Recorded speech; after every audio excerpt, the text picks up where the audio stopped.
doing a pure video test, as it's called, for the X5. And while we're at it, let's have a conversation.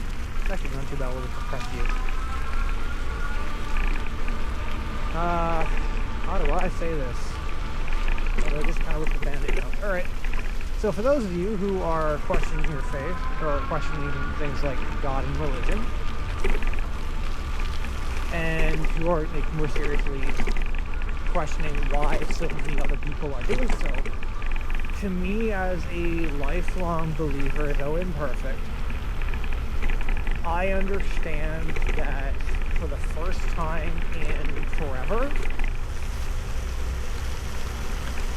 in a very long time, was the spiritual nature of this conflict made in the public. I'm creepy there, so I'm not looking at him, looking at the camera lens. Man, he had it in mind. And because of that being so public that it was a direct attack on the soul of, on what a representative of the soul of the West. Because there is, like, everyone says, oh, it's built, the West is built on Judeo-Christian values. They don't practice them. And then all of a sudden, those values are attacked. And a textbook, a near textbook perfect personification of, oh shit. Yes, I'm talking to the camera, but I still have to pay attention to road rules on my little e-bike. And also just not frickin' die. That would be the worst footage to upload. It's not a snuff film. But a man, Charlie Kirk, who wound up representing and embodying the one of the verses one of Paul's writings, that we are called to walk as Jesus walked, and he did just that. Now, a lot of people will say, no, he didn't, because he didn't let us do our own things. In reality, he would rebuke people. The rich young ruler, as a perfect is the biblical example. He looked at him and he loved him and said, the one thing you lack, sell all your things, come follow me. Dude could have been the 13th disciple, but he was too in love with his stuff, his possessions, on this side of eternity, that are as valuable as the dust underfoot. There's a pragmatic use and utility to them, don't get me wrong. And you are blessed, and people are blessed to be a blessing to others. A lot of Christians will also forget this, that you're blessed to help others. As it literally said, you're blessed to be a blessing.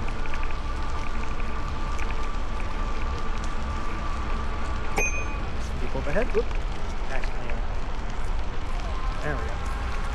Turn the motor off. That people kind of remembered that in this time. I'm just going to wish to say, I would be surprised that people remember this kind of stuff. No, they're probably not. No one did, apparently, and the fucking rabbit right there. And there's another one. I'm always paying attention because they have a bad habit of running in front of you. Oh gosh. And I have hit two in the past on some of the long trails, and it wasn't like a crunch, it was like a thunk, because it just kind of bounced off. I'll have to insert that clip now. I don't even know if I actually have that. I'll have to dig for it. The second one I ran into was a frog, and it wasn't run over, it was just knocked away, thankfully. Didn't puncture tires, thank God.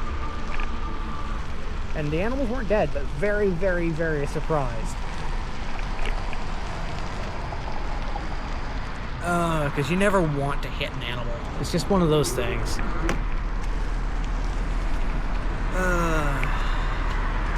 But on this foggy evening, when you go to ask questions and study the Word, remember it was written in a different time period. words meant different things. Even 100 years ago, and going back to the American audience that this doesn't have, the founding fathers, when they said man, they meant humanity. That was the era they came from. There wasn't the explicit distinction between men and women when referring to man, the works of man. And even in biblical language, this applies. Because men are under women, not in a negative sense, but in a welcoming sense. Because remember, ladies, to find you are ideally the Proverbs 31 woman. Remember that's a particular proverb. And I hope all you gents out there find yourself a Proverbs 31 woman, which will look a little, like the particulars will look a little different for each individual person and each individual couple. That's fine. But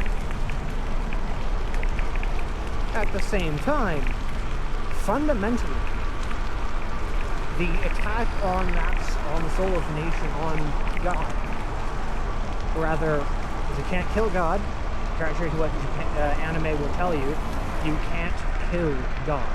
Big G God.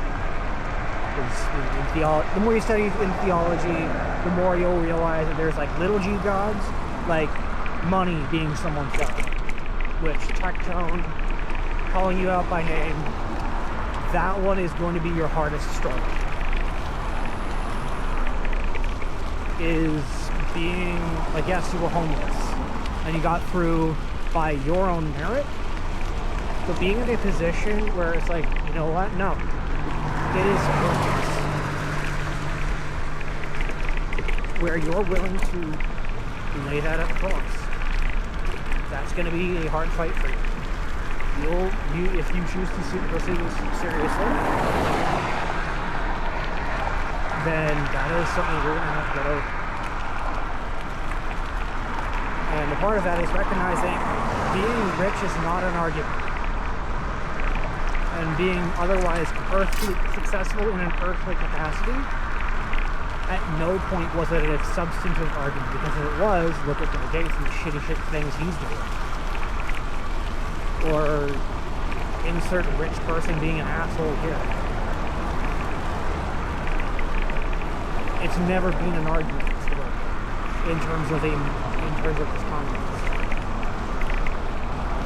But also too, recognize that the more you draw near to God, the more He draws near to you. And I do pray one day that we all get to, or that at least one person out there gets to walk with God just as Moses did, as a friend talks to a friend in clear language. No hiding in riddles, and having to somewhat veil or otherwise shield what he's saying behind different layers. Plainly open and honest. Now, in part of that separation is on account of self. It is something so abhorrent to him, more so than child porn is to us on the right, or to the left-leaning people out there, more so than not affirming someone's gender is to you. It is at such a fundamental level that he truly cannot abide it. But since keeps going on because while justice is delayed, it is not denied. Because he recognizes the Old Testament verse in this site. I'm going to reference, but not actually directly cite them because I don't know the different verses. I do apologize. And it very clearly delineates that, he recognized that it was unjust, fundamentally, that humanity would be condemned for something it had no control over because of the failure of one, Adam. So he's like, alright, let me hack your plan. I'm gonna make a second Adam. And he's gonna exclusively be, when you cross-reference everything and check, it's going to result in one option. Me, God. No, not literally me, but like, you know what I'm trying to say. It's going to point to God, saying, nope, this is not like the others, which is part of the reason why in Matthew, in the book of Matthew, the writer goes through the genealogy to show that, yes, he is of the tribe of David, because that was one of the 300 some odd things specifically told about the Messiah. Because it finishes with Jesus, Mary's son. There's that distinction there, not in a negative context, to show this is the others. This is appointed. This is very much different. I'm tearing up thinking about it. I'm weird.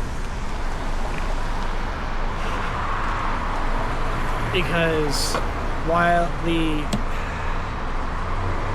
among other things, and so God, Jesus, the sacrifice, cutting a new covenant with himself, which would be with where Jesus being fully man and fully God, not separate, but both together.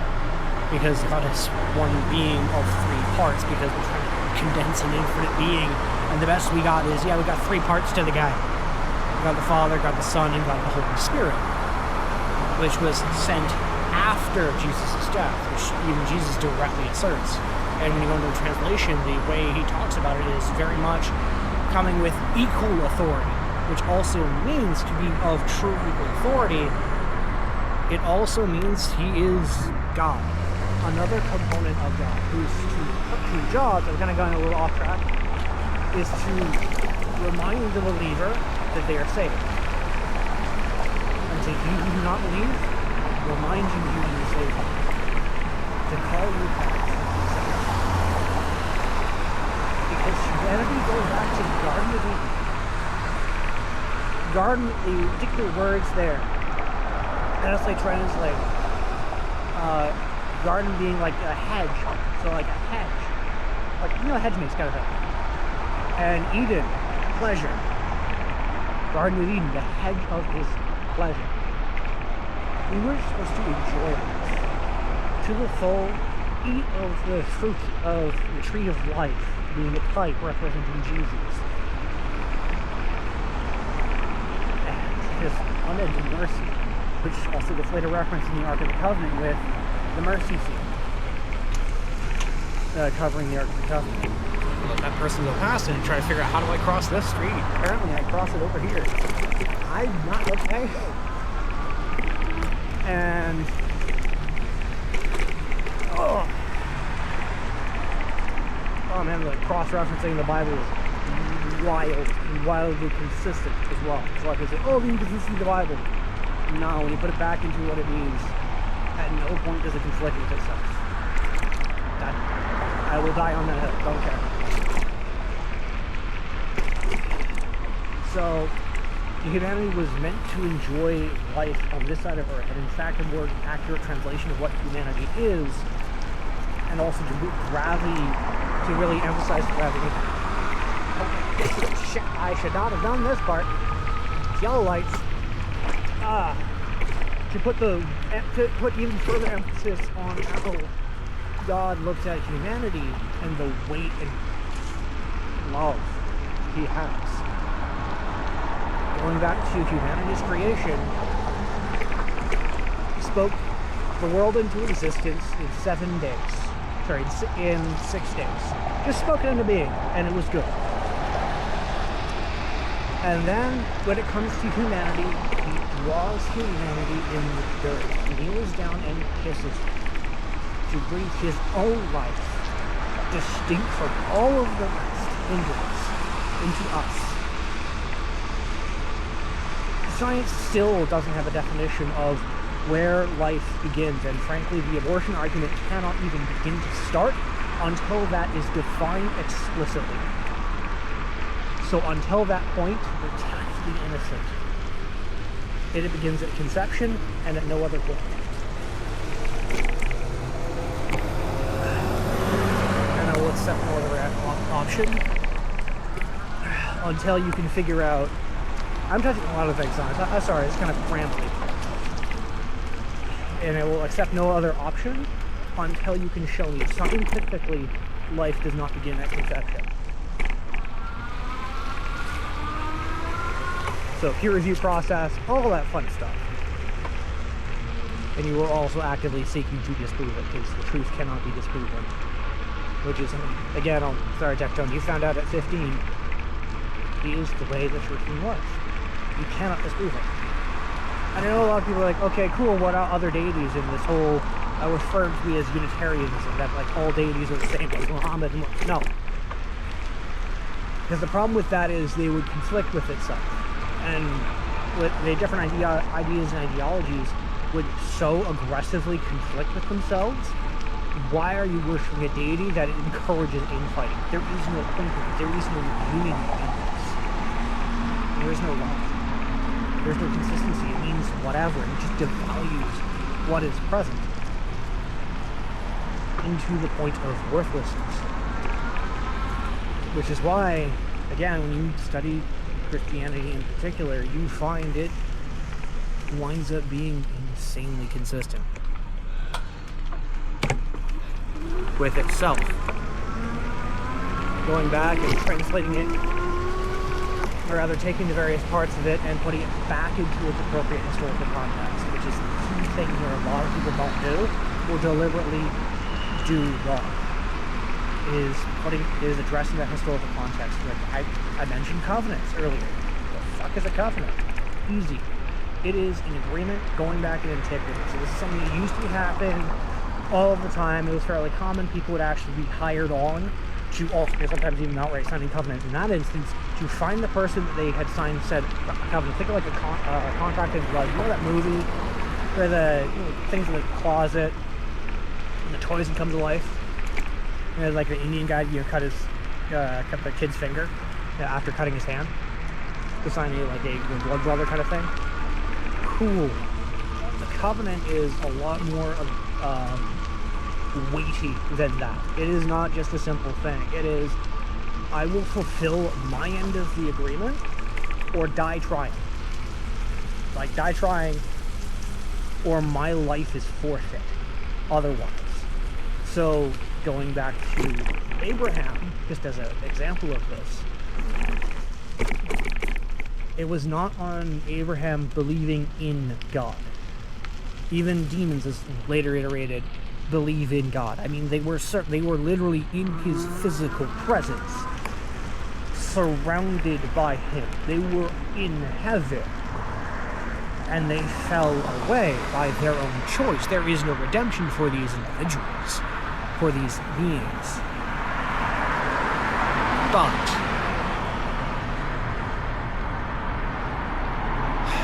how do I say this?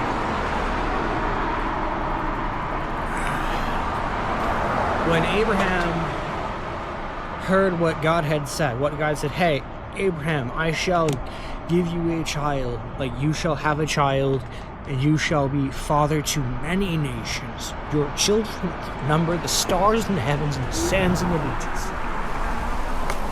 All nations and peoples of the world shall be blessed through you. Cool. Abraham, I believe you. Didn't believe in God. Believe him. As you believe your friend when they tell you something confidential and close.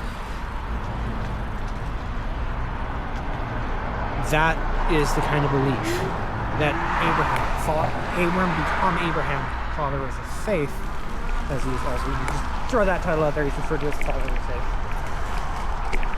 I just realized I'm close to this. No, that close to this.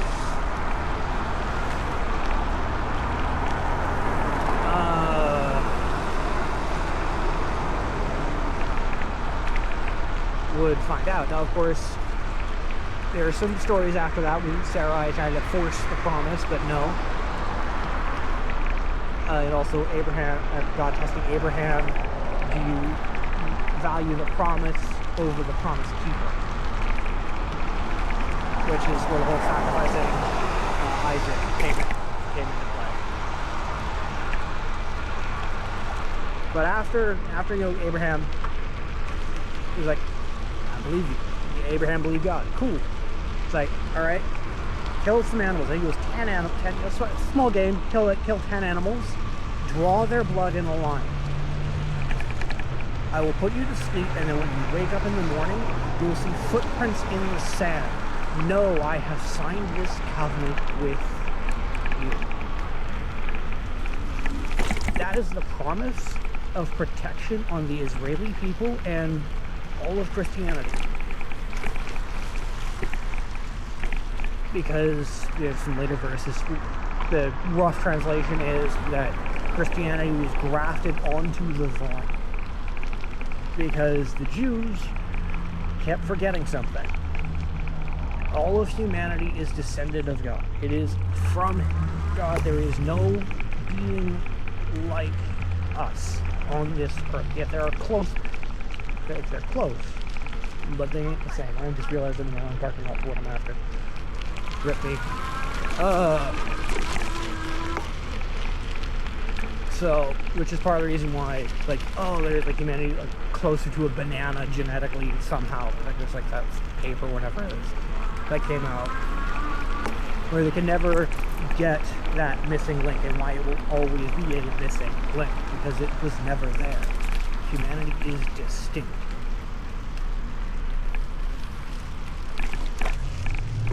In that capacity. Why am I? Okay. Okay. I see where we're going. We're going this way. So, as you're discovering and learning about all of the very weird stuff, because don't get me wrong, the high level, like, but kind of some of the nicer stuff that's out there, you know, the generic stuff that if you're raised around Christianity, you understand, or have heard before.